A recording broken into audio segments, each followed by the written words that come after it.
Hi, you've reached the channel Creative Writing Prose. I'm Robin and this video will be about editing a piece. If you haven't finished writing a piece yet, you can choose to edit at this stage, but I'm in favour personally of finishing what has to be written, finishing that first draft, and then editing. It is a personal choice. Some writers like to edit as they go, some writers like to edit sort of in various intervals as they write their first draft, and some are like me, so it's okay, it's a choice. While you're focusing on writing a piece and you hear that inner voice saying, "This isn't good enough, you can do better," don't listen to it. Just block it out for the moment and then you can change whatever you want later. I find that having an extra document to write down what I think should be changed later on and then just saving the change or saving the additional note and keeping on writing on with my piece is usually good for me. If you have a different method, that's fine too. If you've just finished your first draft, great job. You've done one of the hardest things that any writer will ever do, or that anyone who wants to be a writer will ever do.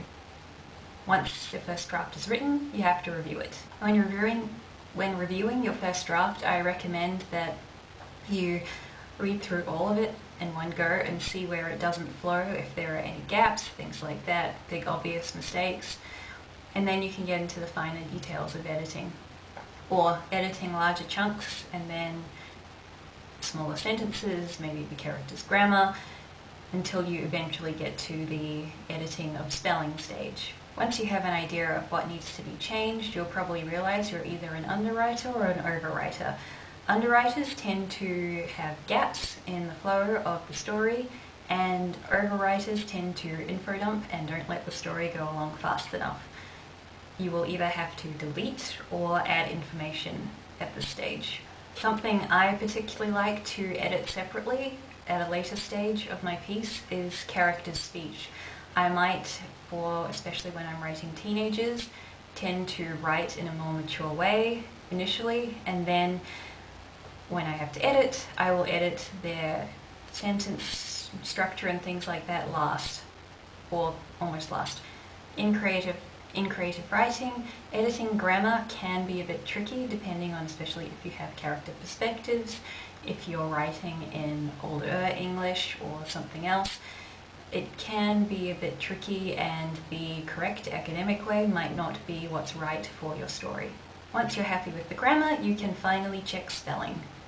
Some people like to check spelling first, but then they edit everything else, then they have to check spelling again, so I recommend you save spelling for last. Once your first draft has become your second or third or maybe even fourth draft, you can now look for beta readers if you're interested in having people in your target audience read your draft, before you decide to send it off to a professional editor or a publisher, so they can point out things that they like and dislike, and you can get a better gauge from that. I may as well also point out that beta readers can't or really shouldn't edit your work for you, especially when you have about 20 of them.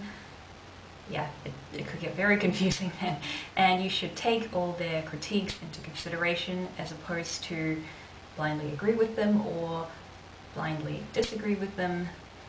And if the majority of your beta readers are saying the same thing or a similar thing about a certain part of your book, they then tend to be right. Also, a professional editor should not actually edit your book, they should just make suggestions, and you can choose to go with them or not, also depending on how much of an edit your book really needed. By the time you send it off to an editor, it will determine how many changes they're suggesting. Punctuation can be a pain. That's what I'd rather leave up to an editor than myself and have everything else relatively tidied up and as I would like it. It is a choice, of course, and don't overuse exclamation marks, please. My final point is, if you're an overwriter and you really love a scene but it has to go to help the flow of the story, I recommend that you actually get another document, cut and paste it onto that other document, save it, and then you'll still have it. It might be an easier way of letting go. That's it for this video. Feel free to subscribe to this channel, like and share this video, and check out my Facebook and Twitter and my vlog channel, links in the description. Keep being creative.